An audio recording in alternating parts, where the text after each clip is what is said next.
Sunday Clubbers. It's Gloria Good News here, back with some more KMPCSCTV. This week, we'll be asking some pretty big questions. Why did God send Jesus? And what it means to believe in Jesus as our Saviour.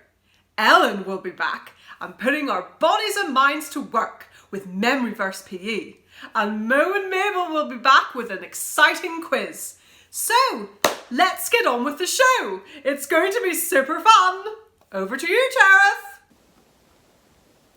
Good morning, boys and girls. And good morning from Dillis. If you ever came to Kirkpatrick Tots, you may remember Dillis. Dillis is a good friend of mine. But I'm looking at her this morning, boys and girls, and I'm wondering what's going on because she's looking quite festive, isn't she? She's got on a really shining Santa hat, and it's March. Dillis, what is going on here this morning? Can you tell us? Okay. Oh, Dillis. Do you know what it is, boys and girls? Today's Bible story is going to tell us all about Jesus's birth. And Dillis is a little bit confused because she thought that you could only really read about Jesus being born at Christmas time. And so she thought it was Christmas in March. Dillis, I have to tell you, you've got a little bit confused because I want us to know today that when Jesus's birth happens in the Bible, it doesn't have to be December that we read about it. It matters to us all year round, and it matters to us all the time that Jesus was born. So let's find out again. Let's refresh our memories of what actually happens when Jesus was born. And then let's think a little bit about why it's important to us to think about in March or any other month of the year. We're going to read a short version of the story first of all from our kids' Bible here. Join with me. One day, God's angel came to Mary's house. Oh, off goes her hat. The angel had really good news for Mary. He said, God's son is coming from heaven and you will be his mummy. Wasn't that really good news? You must name him Jesus. And Mary said, okay. God's angel came to Joseph's house. He had good news. He said, Mary will be a mummy. And the angel said, her baby will be God's son. He's coming to take away people's badness. Wasn't that good news? You must name the baby Jesus. And Joseph said, okay. God's angel came to some men on a little hill. They were taking care of their sheep. And the angel said, I've good news for everybody. God's son has come from heaven. He is a baby. He's sleeping in a manger. And all at once, there were so many angels, they filled the sky. And they said good things about God. And after that, they went back home to heaven. And it was quiet again on the hill. And the men looked at each other. They said, what good news! Let's go find the baby. Let's go fast. Do you think they found him? They did find him. And there was Mary and Joseph.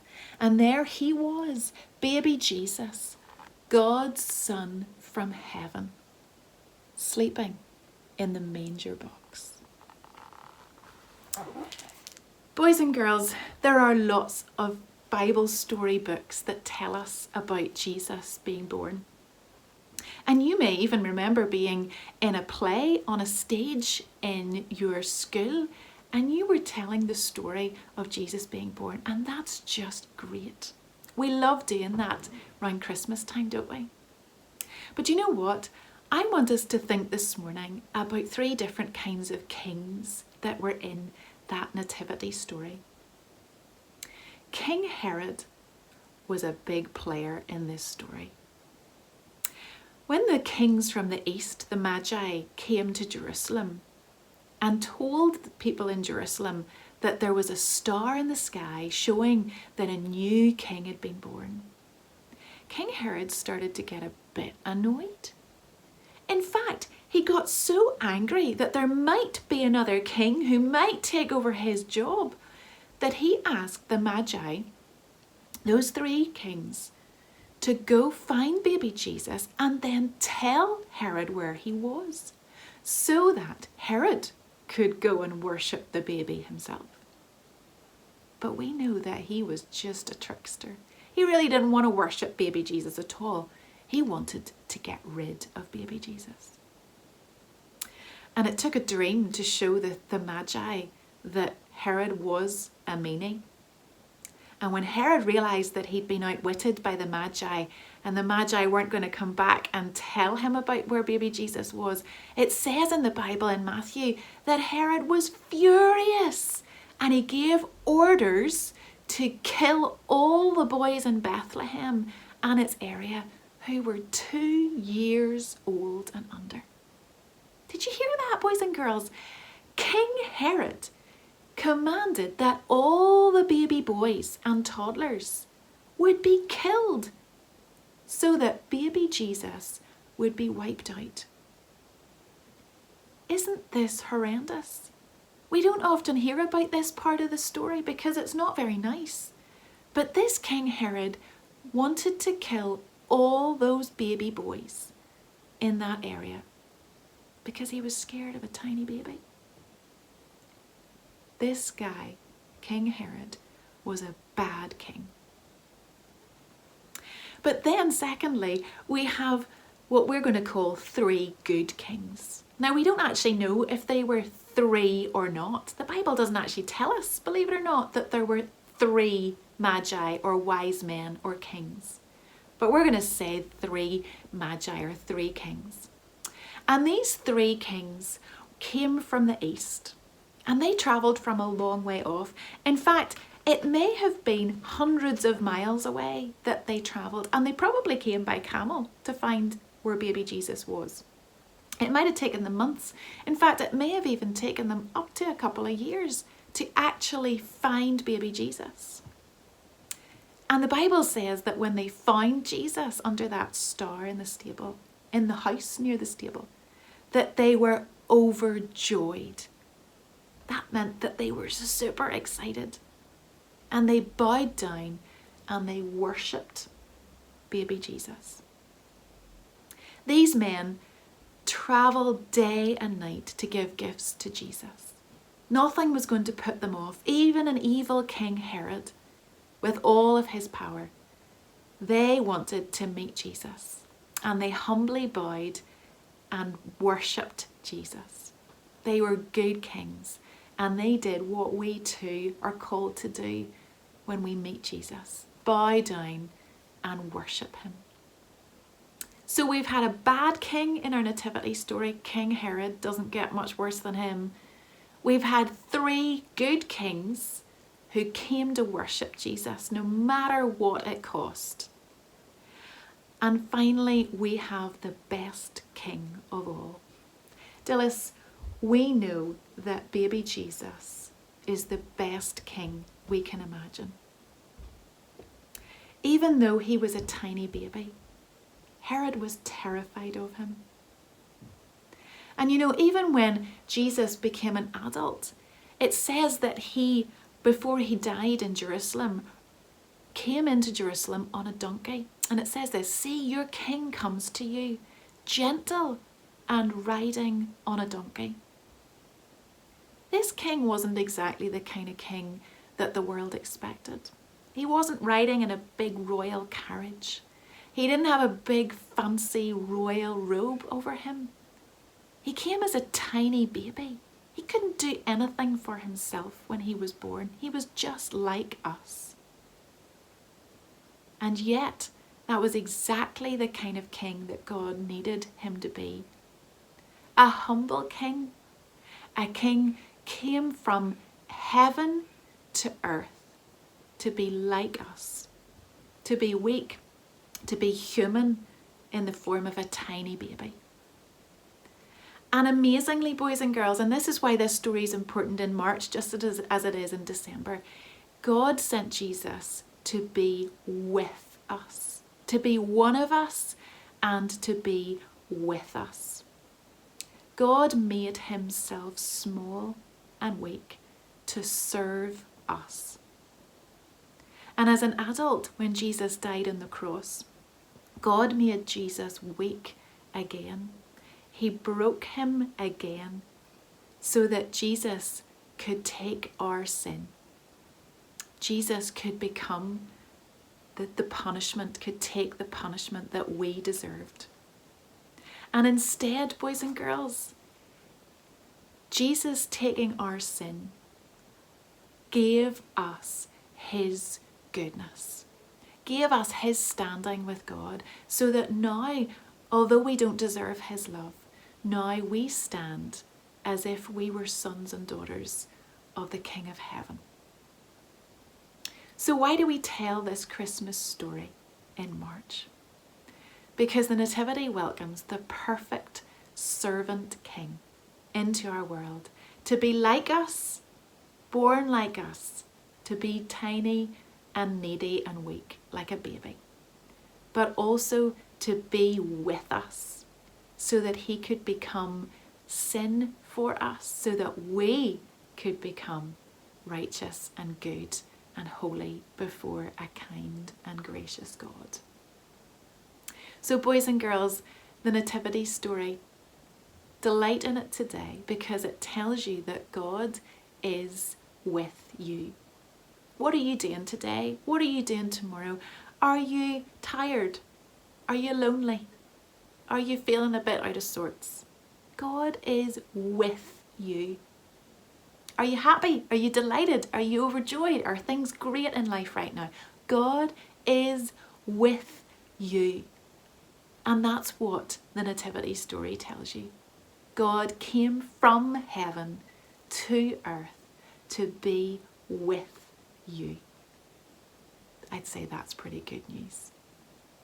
Goodbye, everybody.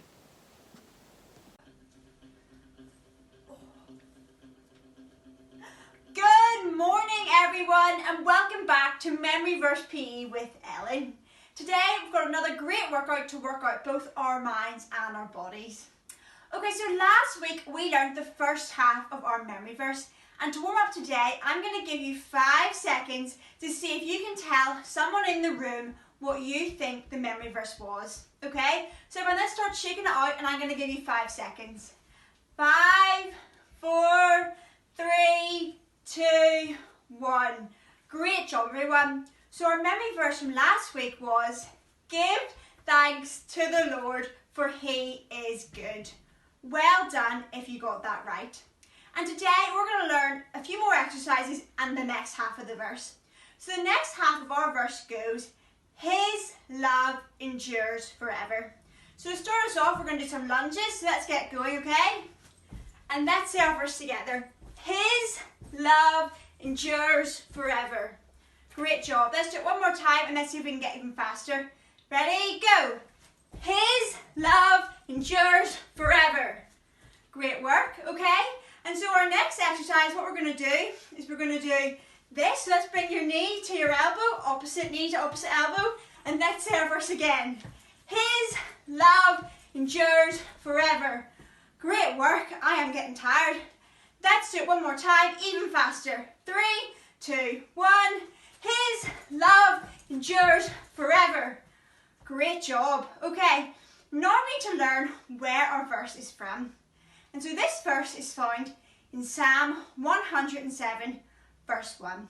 So what I want everyone to do is start running on the spot, and let's start punching our arms out in front of us, and let's say it together. Psalm 107, verse 1. Whew. One more time. Psalm 107, verse 1. Great job, everyone. So while we're shaking it out and stretching again, let us say the whole thing that we learned today. So it goes, his love endures forever. Psalm 107, verse 1. Great job, everyone. And we're going to come back next week and we're going to put the whole thing together with all our exercises. See you then. Hi boys and girls, we're back, and today we have a special quiz for you. Today we are going to be using emojis to try and figure out different stories in the Bible. There will be 5 questions for you to answer, and each time Mo and I will give you the answers and a challenge. Okay, here's the first one. What story is it?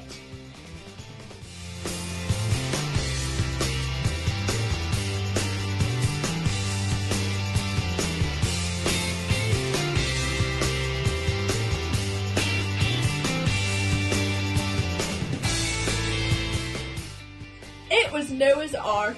Well done if you got it right. Give yourself a point. But if you got it wrong, here's a challenge for you.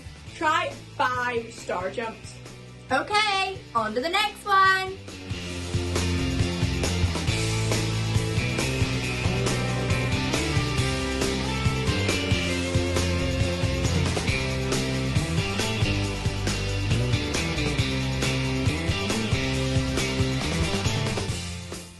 It was Jesus feeding the 5,000 people. Well done if you got it right. Give yourself a point.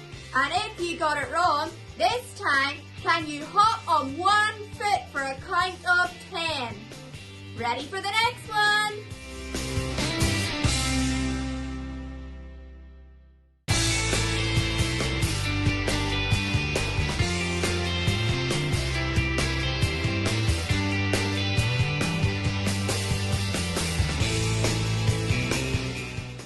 It was Daniel and the Lion's Den. Well done if you got it right. Give yourself a point. And if not, try turning around 5 times on the spot.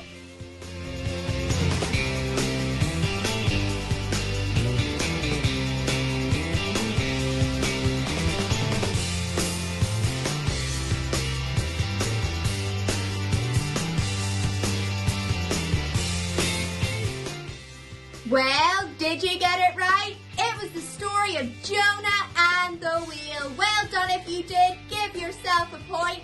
And if you didn't, can you do high knees for a count of 10? Ready for the last one?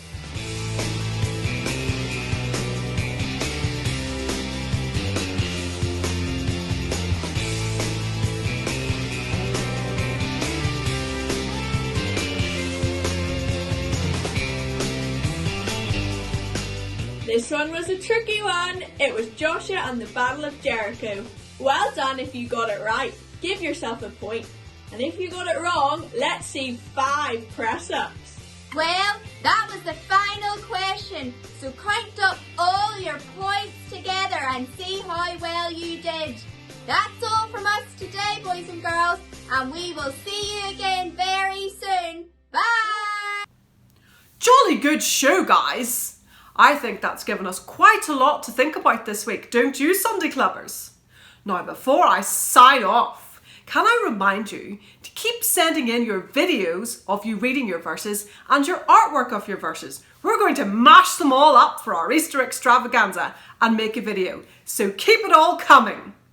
Have a great week, everyone, and remember to keep singing!